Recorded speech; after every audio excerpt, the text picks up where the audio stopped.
E aí, pessoal, tudo bem? Bom, vamos lá. A análise deste tema vai ser bem rápida, tá? Os textos motivadores não são tão extensos, então nós vamos fazer uma análise e uma leitura bem rápida. Este tema foi aplicado em 2016, ok? Enem 2016. Então, não adianta fugir das instruções para a redação, é importante, ok? Sempre estarmos atentos à importância de se fazer um rascunho. E na prova do Enem há um espaço na folha da prova, tá? Para vocês fazerem esse rascunho. Lembrando que o texto definitivo ele tem que ter 30 linhas no máximo, ok? Então é importante planejar o texto nesse rascunho para você aproveitar todas essas 30 linhas, ok? Lembrando que qualquer tipo de cópia é considerada, qualquer tipo é considerado plágio, né? Tanto dos textos dos textos motivadores quanto do caderno de questões. Então tomem cuidado, tá? Os corretores estão cada vez mais atentos a cópias. Inclusive, galera, tá tendo muita polêmica em relação àquelas estruturas de redação que servem para qualquer tema, tá? Então tomem cuidado, porque é um exercício importante, mas na hora da prova mesmo, se você decorar uma estrutura de redação que já tenha tirado nota 1000, por exemplo, e você não tiver a habilidade de encaixar realmente a sua análise ali, você vai acabar perdendo ponto. E se o revisor, se o corretor for cuidadoso a ponto de pesquisar no Google, né, a estrutura e encontrar, por exemplo, que das 30 linhas que você escreveu ali, 11 são seu texto mesmo e o restante pertence a uma estrutura de uma redação que já tirou nota 1000, se ele descobre isso e leva para a supervisão, a sua redação provavelmente é anulada. Então tomem cuidado com isso. Essa verificação não é feita, tá? É muito difícil o corretor que faz, mas é importante tomar cuidado com isso, ok?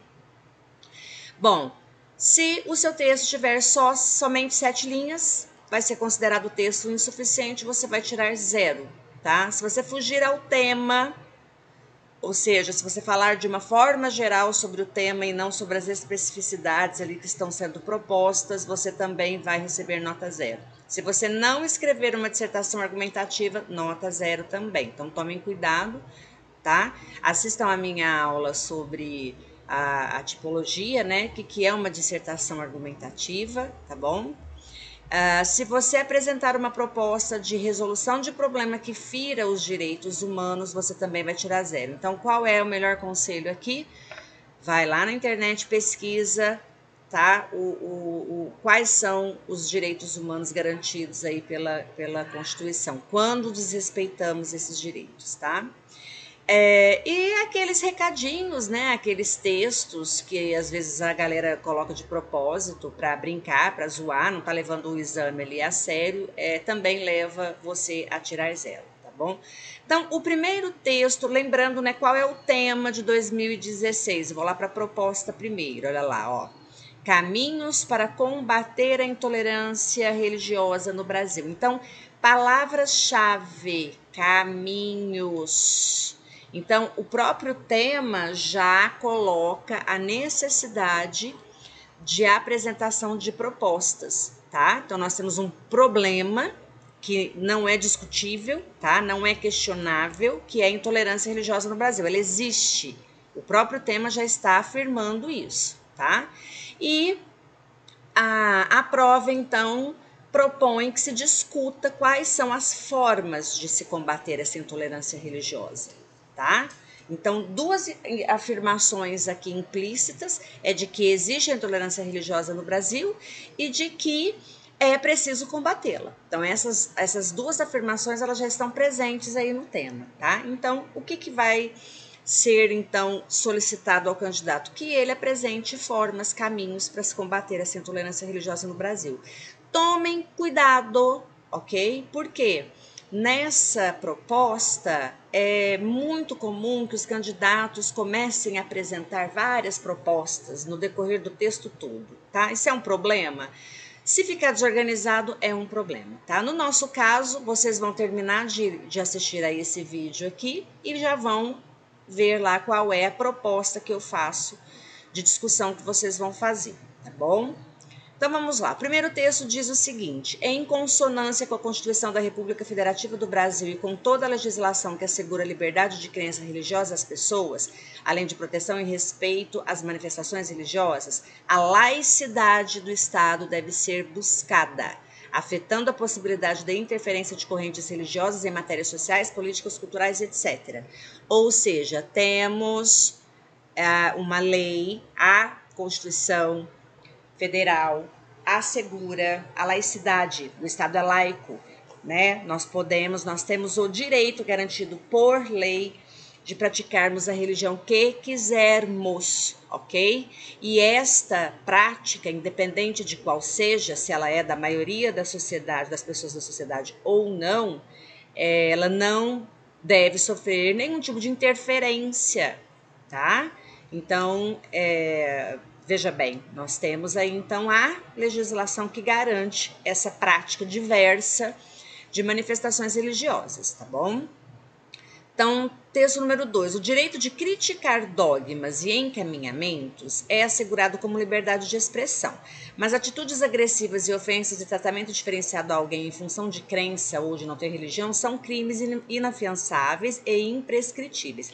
Este texto 2 apresenta aí a possibilidade de uma argumentação muito legal, muito forte, que é a confusão que se faz entre liberdade de expressão e crimes de ódio, discursos de ódio, tá?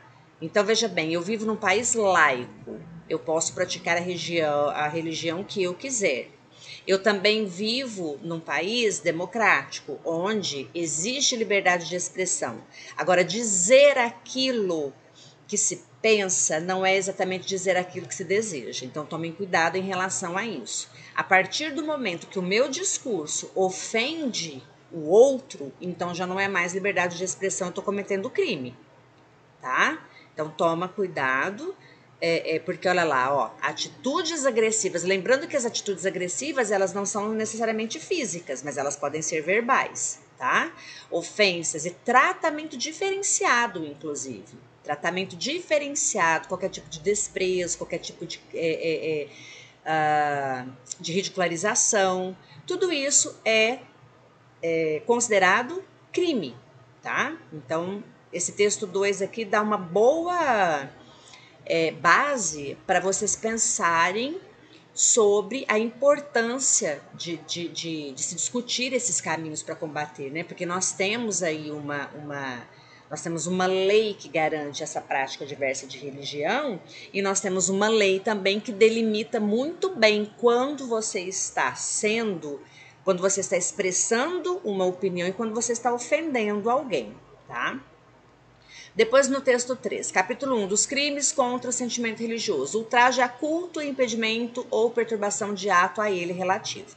Artigo 208, escarnecer de alguém publicamente por motivo de crença ou função religiosa, impedir ou perturbar cerimônia ou prática de culto religioso, vilipendiar publicamente ato ou objeto de culto religioso.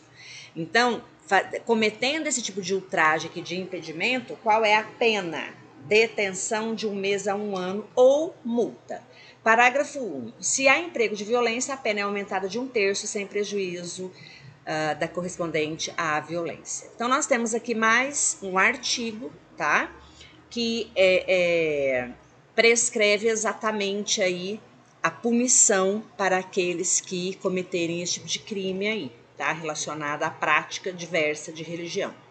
Depois nós temos aqui um gráfico apresentando os números. Então, qual é a religião que mais sofre?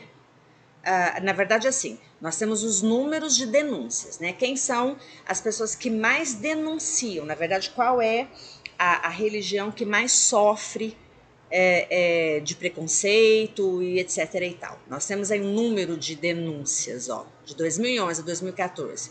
75 para religiões de matriz afro-brasileira, tá? De matrizes africanas, né? evangélica em segundo lugar, espírita, católica, ateus, judaica, islâmica e outras, tá? Então, ó, observem aí, é importante esse ranking, por quê? Porque se você for falar, por exemplo, sobre a discriminação contra a religião católica num país como o Brasil, por exemplo, você não está argumentando, você não está utilizando aí um argumento interessante, porque nosso país é predominantemente cristão, né? Existem muitas denominações evangélicas, com certeza, mas o preconceito, no caso, geralmente não é direcionado a praticantes de religião católica, tá? Mas enfim, isso aí vocês vão decidir, né? O que fazer com esses números aqui. Uma denúncia a cada 3 dias, 213 denúncias com religião não informada, 20% dos episódios relatados em 2013 envolveram violência física. Já em 2014 foram 12%. Ou seja, nós tivemos uma diminuição aí de episódios que envolviam, né? Que envolveram violência física aí de 2013 para 2014. Então, essa diminuição é interessante. O que pode estar sendo feito? O que tem sido feito, então, né? Será que é o número de denúncias? Será que as pessoas estão tomando maior consciência em relação a esse problema? Será que as denúncias estão levando as pessoas a serem punidas, aquelas que estão praticando a discriminação e a violência, tá? Então, é interessante pensar sobre isso. Então, veja bem, nós temos, então, o gráfico, né, que apresentam os números, nós temos 2 textos relacionados à legislação, que garantem que as pessoas podem praticar a religião que elas quiserem e que qualquer pessoa que as ofenda publicamente, que as agridam, sejam verbalmente ou fisicamente, elas devem ser punidas, a lei pode proteger essas vítimas, né? E nós temos aí também o texto que fala sobre este limite, né? Entre a liberdade de expressão e o discurso de ódio, certo? Então, com base nos textos motivadores, vocês vão escrever, então, né, a dissertação argumentativa, discutindo então os caminhos para combater a intolerância religiosa no Brasil, ok? Agora vamos lá para o próximo vídeo que eu vou mostrar o que é que vocês vão fazer exatamente, tá? Lembrem-se, sigam o planejamento textual exatamente da forma como ele está sendo apresentado lá, ok? Até mais!